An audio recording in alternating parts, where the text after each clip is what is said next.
காசாவினுடைய 700 நாள் வார், கிட்டத்தட்ட 700 நாட்கள் அங்கே யுத்தம் நடைபெற்றிருக்கிறது. நேரடி யுத்தம். அதை தாண்டி தற்போது வரைக்கும் யுத்த நிறுத்தத்தை மீறி இஸ்ரேல் நடத்துகிற தாக்குதல்களும் இருக்கிறது. இந்த 700 நாட்களை காசாவினுடைய அந்த 700 நாட்கள் என்கிற தலைப்பில ஒரு புத்தகமாகவும் தொகுத்து கொண்டு வருகிறோம். இன்ஷா அல்லாஹ் விரைவில் தமிழ் சிங்களம் ஆகிய 2 மொழிகளிலும் காசாவுல நடைபெற்ற 2 ஆண்டு கால யுத்தத்தினுடைய வடுக்கள் என்ன, இழப்புகள் என்ன, என்னவெல்லாம் நடந்தது என்பதை ஒரு ஆவணமாக புத்தகமாக பதிவு செய்யும் நோக்கமாகத்தான் அந்த காரியத்தை நம்ம செஞ்சு வர்றோம். இன்ஷா அல்லாஹ் அதுவும் வெளியாவதற்கு அல்லாஹ்விடத்திலே பிரார்த்தனை செய்யுங்கள் என்கிற உயரிய கோரிக்கைகளோடு இந்த 1000 நாட்களை தாண்டியும் இன்ஷா அல்லாஹ் இன்னும் மேலதிகமாக மத்திய கிழக்கு உள்ளிட்ட சர்வதேச செய்திகளை, உண்மை செய்திகளை உங்களுக்கு மத்தியிலே கொண்டு தருவதற்கான இன்னும் சில ஏற்பாடுகளை நம்ம செஞ்சிருக்கிறோம். விரைவிலேயே ஒரு தனியான தமிழ் மொழியில ஒரு இணையதளத்தை நம்ம அறிமுகம் பண்ண இருக்கிறோம். அந்த இணையதளத்துல நீங்க முழுவதுமாக மத்திய கிழக்கினுடைய உடனுக்குடன் நடக்கிற செய்திகளை எழுத்துல படிக்கிற மாதிரி இருக்கும். சமூக வலைதளங்கள்ல முக்கியமான செய்தியை பகிர்வதற்கான இன்னும் சில ஏற்பாடுகளை நம்ம பண்ணி இருக்கிறோம். இந்த துறையை இன்னும் அதிகமாக மக்களுக்கு மத்தியிலே கொண்டு போய் சேர்ப்பதினூடாக போலி செய்திகளை தவிர்ப்பதற்கும், இனவாத ரீதியாக காசா அப்பாவிகளுடைய உரிமையை மழுங்கடித்து இஸ்ரேல் என்கிற நாசகார சக்தியை இந்த உலகத்தின் ஒரு முக்கியமானவர்களாக அவர்கள்தான் நல்லவர்கள் போன்று காட்ட முனைந்த சில தமிழ் மொழியிலே செய்தியை கொடுக்கக்கூடியவர்களுக்கு பதிலடியாகவும் தான் இந்த காரியங்களை நம்ம செய்ய இருக்கிறோம். ஏன்னா இந்த ஈரானுடைய வார் நமக்கு கண்ணுக்கு முன்னாடி பல விஷயங்களை கொண்டு வந்து காட்டிடுச்சு.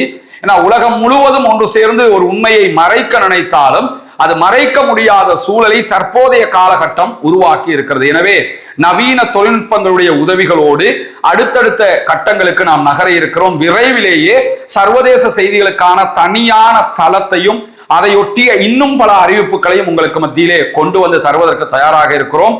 இதனுடைய பின்னணியில நாம் வீடியோவுக்கு வந்து உங்களுக்கு மத்தியில பேசினாலும் இந்த வீடியோக்களை கவர் பண்றது, இதை எடிட்டிங் பண்றது, இதை உங்களுக்கு கொண்டு வந்து தருகிற வரைக்கும் உண்டான காரியங்களை செய்கிற பின்னணியில செயல்படுகிற பல சகோதரர்கள் இருக்கிறார்கள். இன்ஷா அல்லாஹ் நாளைய தினம் ஒரு தனி வீடியோவாகவும் அதை நம்ம வெளியிட இருக்கிறோம். அதிலே மேலதிகமாக நீங்கள் தெரிந்து கொள்ள முடியும். எனவே இன்றைக்கு வெளியாகி இருக்கக்கூடிய 1000வது நாளிலே வந்திருக்கக்கூடிய செய்திகளை நாம் பார்க்க இருக்கிறோம். இன்றைக்கு சற்று நேரத்துக்கு முன்பதாக அல் ஜசீரா ஒரு செய்தியை வெளியிட்டிருக்கிறது. காசாவிலே யுத்தம் ஆரம்பித்து 1000 நாட்களை நாம் தாண்டுகிற நேரத்தில் இஸ்ரேலியர்கள் ஒரு சமூகமாக, ஒரு சொசைட்டியாக பாரிய அளவில் பிளவுபட்டிருக்கிறார்கள் என்பதுதான் அந்த செய்தி. இஸ்ரேல் பார்ப்பதற்கு வெளிப்படையாக அது ஒரு இஸ்ரேல் என்ற ஒரு நாடாக தெரிந்தாலும் அவர்கள் உள்ளுக்குள்ள பல பிளவுகளாக பிரிந்து நிற்கிறார்கள். இந்த யுத்தத்தின் தோல்வி, அமெரிக்காவை நம்பி ஏமாந்தது, அமெரிக்கா கைவிட்டு விட்டு போனது, நெத்தன்யாகுவால் ஜெயிக்க முடியாமல் போனது, காசா தோல்வி, லெபனான் தோல்வி, ஹூத்திகளுடனான சண்டையில் தோல்வி, கடைசியில் ஈரானோடு படுதோல்வி என்று இந்த எல்லா விவகாரங்களிலும் இஸ்ரேலியர்கள் மொத்தமாக பிளவுபட்டிருக்கிறார்கள் என்கிற செய்திகளை 1000வது நாளுடைய செய்தியாக அல் ஜசீரா இன்றைக்கு ஒளிபரப்பி இருப்பதை நம்ம பார்க்க முடியும்.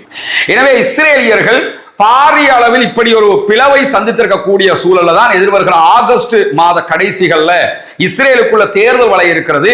இந்த தேர்தல் பிரச்சாரங்கள் உச்சகட்டமாக தற்போது இஸ்ரேலுக்குள்ள நடைபெற்று வருகிற அதே நேரம் இஸ்ரேலிய பிரதமர் பெஞ்சமின் நெத்தன்யாகு இந்த தேர்தலில் வெற்றி பெறுவதற்காக எப்படியாவது இன்னும் ஒரு சண்டையை உண்டாக்கி கொள்வதற்கு, ஈரானோடு நேரடியான ஒரு வார உண்டாக்கி கொள்வதற்கு பல முயற்சிகளையும் செய்து வருகிறார். இப்படியான ஒரு நிலையில தான் இன்றைய தினம் சிரியாவினுடைய தலைநகர் டமாஸ்கஸ்ல ஒரு கஃபேயில ஒரு குண்டு வெடிப்பு சம்பவம் நடைபெற்றிருக்கிறது. மிகப்பெரிய கவலையை உண்டாக்கக்கூடிய, கண்டனத்துக்குரிய ஒரு செயல்பாடாக இதை நம்ம பார்க்க முடியும். இந்த குண்டு வெடிப்புல இதுவரைக்கும் 5 பேர் பலியாகி இருக்கிறார்கள், 16 பேர் படுகாயங்களுக்கு உள்ளாகி இருக்கிறார்கள் என்று சிரியாவினுடைய அரச ஊடகமாக இருக்கிற சனா வெளியிட்டிருக்கக்கூடிய செய்திகள்ல நம்ம பார்க்க முடிகிறது. இந்த செய்திகளுடைய தொடர்ச்சியாக சிரியாவில் ஏற்பட்டிருக்கக்கூடிய இந்த குண்டு வெடிப்புக்கு இதுவரைக்கும் யாரும் பொறுப்பெடுக்கவில்லை. நாங்க தான் அட்டாக் பண்ணினோம் அப்படின்னு சொல்லி யாருமே பொறுப்பேற்கவில்லை. ஆனால் சிரியாவுக்குள்ள ஒரு குழப்பத்தை உண்டாக்குவதற்கு முழுமையாக இஸ்ரேல் செயல்படுகிறது என்பது நமக்கு தெரியும். இஸ்ரேலுடைய முழு முயற்சியே அடுத்த சண்டை ஒன்றோ சிரியாவோடு உண்டாக்க வேண்டும், இல்லை என்றால் துருக்கியோடு உண்டாக்க வேண்டும். ஏற்கனவே சிரியாவுல அசாதுடைய ஆட்சிக்கு கலைப்புக்கு பிறகு பல தாக்குதல்களை அவர்கள் நடத்தினார்கள். சிரியாவின் ஆளும் அரசு எந்த விதமான பதிலடிகளையும் கொடுக்கவில்லை என்பதும் நமக்கு தெரியும். ஆனா இப்பொழுது ஏற்பட்டிருக்கக்கூடிய இந்த குண்டுவெடிப்பை பொறுத்தவரையில இதற்கு யாரும் பொறுப்பேற்கவில்லை. ஆனால் இதனுடைய ஒரு பின்னணி இருக்கிறது. என்ன பின்னணின்னு கேட்டா, இஸ்ரேலுக்கு ஹிஸ்புல்லாக்களை தோற்கடிக்க முடியாமல் போய்விட்டது, இஸ்ரேலியர்களால் ஹிஸ்புல்லாக்களை அழிக்க முடியாது என்று பகிரங்கமாகவே அமெரிக்க அதிபர் டொனால்ட் ட்ரம்ப் சொல்லிட்டாரு, திரும்ப திரும்ப சொல்லிக் கொண்டிருக்கிறார். அவர் மேலதிகமாக அதுக்கு ஒரு வேற சொல்யூஷன் ஒன்னையும் சொல்றாரு. என்னன்னு கேட்டா, இஸ்ரேல் இனிமேல் ஹிஸ்புல்லாக்களோடு சண்டை பிடிக்காமல் சிரியாவிடத்தில் விட்டுவிடுங்கள். ஏன்னா சிரியாவில் இருக்கக்கூடிய தற்போதைய ஆட்சி சன்னி ஆட்சியாக இருக்கிறது, ஹிஸ்புல்லாக்கள் ஷியாக்களாக இருக்கிறார்கள். எனவே அவங்க ரெண்டு பேரும் ஷியா சன்னி சண்டை பிடிச்சுக்கிறட்டு, நீங்க ஓரமாயிருங்க அப்படின்னு சொல்லி அமெரிக்க அதிபர் டொனால்ட் ட்ரம்ப் சொல்றாரு. இந்த மாதிரியான ஒரு நிலையில தான் தற்போது இந்த குண்டுவெடிப்பும் நிகழ்ந்திருக்கிறது. எனவே இந்த குண்டுவெடிப்பை ஹிஸ்புல்லாக்களுடைய தலையிலே போட்டுவிட்டால் சிரியாவுக்கும் ஹிஸ்புல்லாக்களுக்கும் இடையில சண்டை ஏற்பட்டு விடும் என்கிற ஒரு செய்தியை கிரியேட் பண்றதுக்கும் இந்த முயற்சி நடந்திருக்கலாம் என்கிற செய்திகள், ஊகங்கள் வெளியாகக்கூடிய சூழல்ல இதுவரைக்கும் நாங்க தான் அட்டாக் பண்ணினோம்னு யாருமே பொறுப்பேற்கவில்லை என்பதையும் நம்ம புரிந்து கொள்ள வேண்டும். அதே நேரத்தில் இன்றைக்கு வெளியாகி இருக்கக்கூடிய இன்னும் ஒரு முக்கியமான செய்தி என்னன்னா, சிரியாவினுடைய ஃபாரின் மினிஸ்டர் தற்போது லெபனானில் இருக்கிறார். லெபனானுடைய ராணுவ தளபதியை சந்தித்திருக்கிறார், லெபனானுடைய ஜனாதிபதியை சந்தித்திருக்கிறார், லெபனானுடைய பிரதமரை சந்தித்திருக்கிறார். இதே நேரத்தில் லெபனானில் இருக்கக்கூடிய ஹிஸ்புல்லாக்களுடைய பிரதிநிதியையும் அவர் சந்தித்திருக்கிறார் என்பதுதான் இன்னைக்கு இருக்கக்கூடிய ஹைலைட்டடான விஷயமே. ஏன்னா சிரியாவில் இருக்கக்கூடிய தற்போதைய அகமது அல் ஷாராவினுடைய ஆட்சியை பொறுத்தவரையில அவங்க சன்னி பிரிவை சேர்ந்தவங்க, ஹிஸ்புல்லாக்கள் ஷியா பிரிவை சேர்ந்தவர்கள். இதை தாண்டி ஆல்ரெடி அகமது அல் ஷாராவினுடைய குழு என்ன பண்ணதுன்னு கேட்டா, சிரியாவில் பஷர் அல் அசாதினுடைய ஆட்சி இருக்கும் போது அந்த ஆட்சியை கவிழ்ப்பதற்காக 2016 ஒரு மிகப்பெரிய தாக்குதலை நடத்தி கொண்டு உள்ள வந்துகிட்டே இருந்த நேரத்தில் அகமது அல் ஷாரா பின்வாங்குவதற்கு காரணமாக இருந்தது என்னன்னு சொல்லி சொன்னா, ஹிஸ்புல்லாக்கள் அங்கு சென்று அகமது அல் ஷாராவினுடைய குழுவோடு சண்டையிட்டது. அதாவது பஷர் அல் அசாதுக்கு ஆதரவாக சண்டையிட்டது. பஷர் அல் அசாதுக்கு ஆதரவாக ஹிஸ்புல்லாக்கள் சண்டையிட்ட அதே நேரம் இன்றைக்கு சிரியாவுடைய ஆட்சியாளர்களாக ஈவன் இந்த ஃபாரின் மினிஸ்டர் இருக்கிறாரா இல்லையா, இவர் உட்பட அத்தனை பேரும் ஹிஸ்புல்லாக்களோடு சண்டையிட்டுக் கொண்டிருந்தார்கள். எனவே இரண்டு தரப்புமே எதிரெதிர் தரப்புகளாக சண்டையிட்டவர்கள். அப்படிப்பட்டவர்கள் தான் இன்றைக்கு முதல் தடவையாக நேரடி சந்திப்பொன்றை ஏற்படுத்தி இருக்கிறார்கள். ஹிஸ்புல்லாக்கள் சார்பாக லெபனானுடைய பாராளுமன்ற சபாநாயகர் நபி பெரி இன்றைக்கு சந்திப்பை மேற்கொண்டிருக்கிறார். இதுல ஒன்ன கவனிச்சுக்கிறங்க, ஹிஸ்புல்லாக்கள் வெறுமனே ஆயுதம் ஏந்திய குழு மட்டும் கிடையாது லெபனானுக்குள்ள. லெபனான் பாராளுமன்றத்தினுடைய சபாநாயகர் ஹிஸ்புல்லாக்களுடைய பாராளுமன்ற உறுப்பினராக தெரிவு செய்யப்பட்டு சபாநாயகராக உருவெடுத்தவர். எனவே அவ்வளவு அதிகாரம் அவர்களுக்கு பாராளுமன்றத்துக்குள்ளும் இருக்கிறது.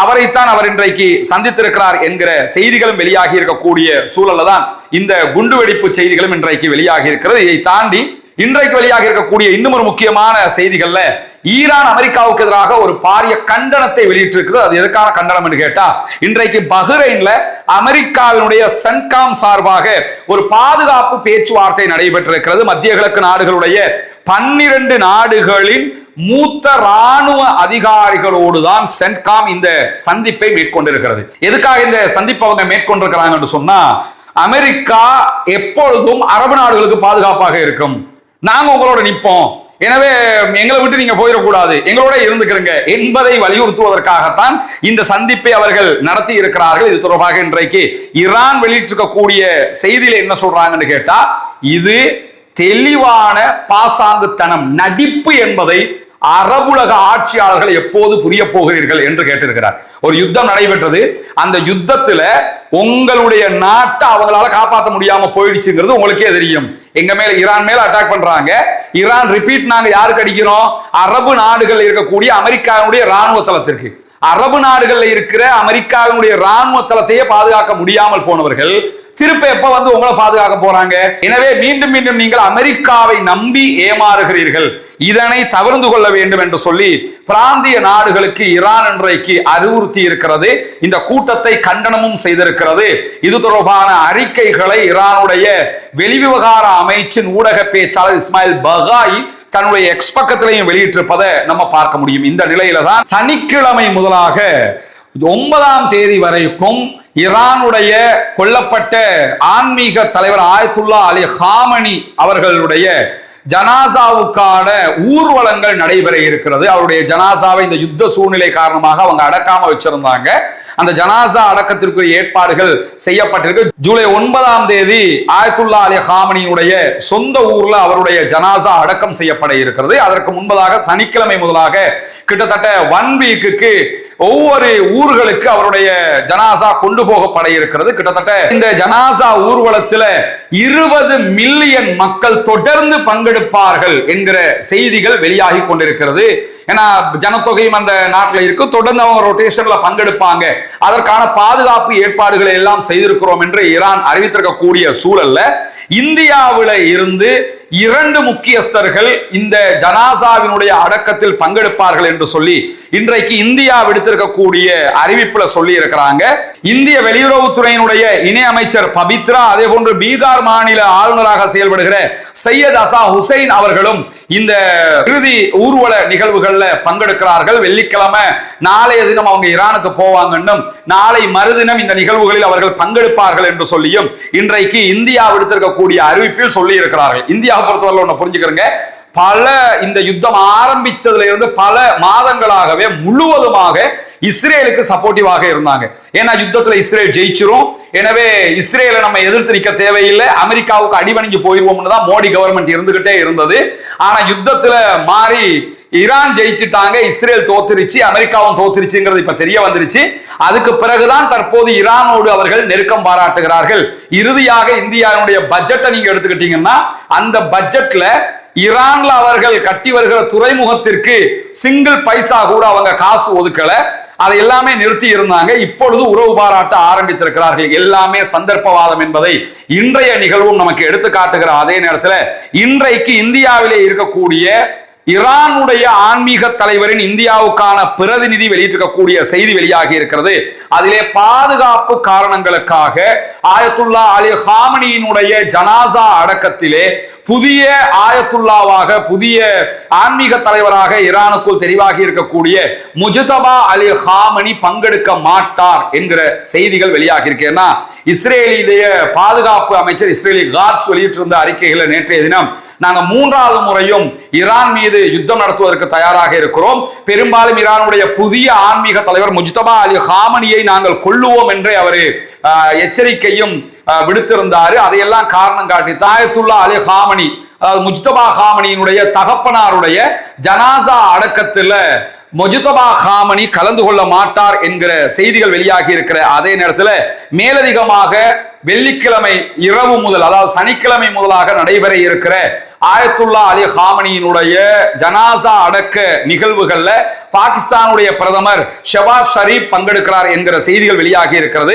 ஷபாஸ் ஷரீப் 3ஆம் தேதியிலிருந்து 5ஆம் தேதி வரை ஈரானுக்கும் துருக்கிக்கும் பயணம் மேற்கொள்கிறார். அந்த பயணத்தில் இந்த ஜனாசாவினுடைய அடக்கத்திலும் பங்கெடுப்பார் என்கிற செய்திகள் வந்திருக்கக்கூடிய சூழல்ல தான் மேலதிகமாக இன்றைக்கு இஸ்ரேலுக்கு ஒரு எச்சரிக்கையை ஈரான் விடுத்திருக்கிறது. அந்த எச்சரிக்கையில் என்ன சொல்றாங்கன்னா, அமெரிக்காவோ இஸ்ரேலோ ஈரானுக்கு எதிராக மேற்கொள்கிற எந்த விதமான ஒரு தவறான கணிப்புக்கும் எதிராக ஈரானுடைய ராணுவம் உச்சகட்ட தாக்குதல்களை நடத்தும். எனவே மீண்டும் ஈரானை சீண்டுவதற்கு முன்பதாக 1க்கு 2 தடவை யோசித்துக் கொள்ளுங்கள். எங்களுக்கு அட்டாக் பண்ண முன்னாடி 1க்கு 2 தடவை யோசிக்கிறீங்க.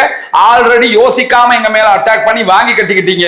எனவே மீண்டும் எங்க மேல அட்டாக் பண்ணினா மிக கடுமையான பதிலடிகளை தருவோம் என்று சொல்லி ஈரானுடைய IRGCயின் ஊடக பிரிவாக செயல்படுகிற காத்தமல் அன்பியா படைப்பிரிவு வெளியிட்டிருக்கக்கூடிய செய்திகளில் இன்றைக்கு இந்த செய்தி வெளியாகி இருக்கிற அதே நேரம் இன்னும் ஒரு கவலைக்குரிய செய்தியும் இன்றைக்கு வெளியாகி இருக்கிறது. அது என்னன்னு சொன்னா, இஸ்ரேலுக்குள் தொழுகை அழைப்பு, பாங்கு அழைப்பு விடுக்க கூடாது என்கிற தடையை இஸ்ரேலுடைய பாராளுமன்றம் நெசட்டில ஒரு தீர்மானமாக கொண்டு வந்திருக்கிறது. இஸ்ரேலுடைய ஆளுகிற நெத்தன்யாகுவின் பாசிச அரசாங்கம். இஸ்ரேலுக்குள்ள முஸ்லிம்கள் வாழ்கிறார்கள், ஏன்னா அது பாலஸ்தீனம் தானே, ஆக்கிரமிக்கப்பட்ட பாலஸ்தீனம். பாலஸ்தீனத்தை ஆக்கிரமிச்சு தான் இஸ்ரேலா மாத்தினாங்க. ஆல்ரெடி அங்க வாழ்ந்தவங்க சொற்பமானவர்கள் அங்கே வாழ்ந்து கொண்டுதான் இருக்கிறார்கள். இஸ்ரேலுடைய பாராளுமன்றம் நெசட்டில 3 பாராளுமன்ற உறுப்பினர்களும் இருக்கிறார்கள். இப்படியான ஒரு சூழல்ல தான் இஸ்ரேலுக்குள்ள இருக்கக்கூடிய எந்த பள்ளி வாயில்களையும் பாங்கு சொல்வதற்கான தடை விதிக்கப்பட்டிருக்கிறது. அப்படியே அறிவிப்பு ஏதாவது சொல்ல வேண்டும் என்றாலும் முற்கூட்டி அனுமதிகளை வாங்க வேண்டும் என்கிற தீர்மானத்தை பாராளுமன்றத்திலே அவர்கள் கொண்டு வந்து நிறைவேற்றி இருக்கிறார்கள். 120 உறுப்பினர்களை கொண்ட இஸ்ரேலுடைய பாராளுமன்றத்தில் 50க்கு 36 என்கிற ரீதியில 36 பேர் எதிர்த்து வாக்களித்திருக்கிறார்கள், 50 பேர் ஆதரித்து வாக்களித்திருக்கிறார்கள் என்கிற அடிப்படையில் இந்த தீர்மானம் முதல் கட்ட வாசிப்பிலே வெற்றி அடைந்திருக்கிறது. இன்னும் 2 கட்ட வாசிப்புகள் இருக்கிறது. அதையும் இன்னைக்கு நாளைக்கு அவங்க கொண்டு வந்து பாஸ் பண்ணிடுவாங்க. தேர்தல் வரை இருக்கிறதுனால எல்லா நாடுகள்லையுமே இஸ்லாமியர்களை முடக்கி அல்லது இஸ்லாமியர்களை பற்றி இனவாதம் பேசி, நம்ம நாட்டிலும் இதுக்கு முன்காலம் செஞ்சாங்கல்ல, இந்த மாதிரி எதையாவது பண்ணி தேர்தலை ஜெயிக்கலாம்ங்கிறதுக்காக இப்பொழுது இந்த தொழுகை பாங்கு சொல்லுகிற நிகழ்வுக்கும் தடை விதித்திருக்கிறது இஸ்ரேலிய ஆக்கிரமிப்பு அரசு என்கிற செய்திகளும் இன்றைக்கு கவலைக்குரிய செய்திகளாக நம்ம பார்க்க முடிகிறது. எனவே